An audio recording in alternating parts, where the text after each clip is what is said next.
Жалал Абад шаарынын птица фабрика микрорайонунда 3 корейспи, китайспи балдарга конфет таркатып жүрөт. Карагыла, өкмөт буга чара көрбөсөңөр болбойт. Туристпиз деген визаны алып алып, нерде какой-то бир балдарды, жаш балдарды вербовать этип атабы, же зыян конфеттерин таркатып атабы. Бербегиле буларга виза. Азыр бирде кетсе токотпой биз милициялар менен сүйлөшөбүз деп атып. Кичине чоңдор уялбайсыңар, коркпойсуңар, ушуларга туристте виза бересиңер.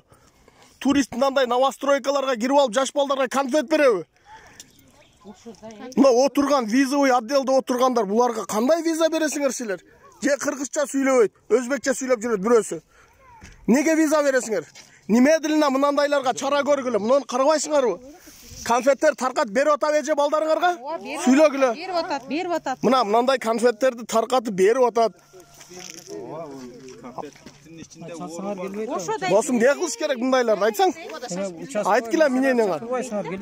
Азыр чакырдык келе. Чакырып, чара колдонуш керек. Чара колдон болсо документ эмес, булардычы.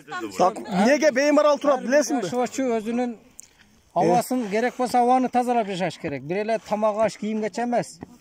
Ар ким өзүнө сак болуш керек. Мындай нерселерден сактанып. Бунун өкмөттүн, биздин өкмөттүн слабыйлыгынан кирип келет атты. Өкмөт күчтүү болбосо болбойт. Мына рахмат силер, ушинтип ойгонуп карайт экенсиздер. Муну карабаса жаш балдарга оозуна тыгып атыптыр дейт өнерде, жаш балдардын оозуна. Ушу туристпи 18ге чыккан, 20га чыккан адамдардыр, ушулар туристпи? Өкмөт кичине ойгонсоңор.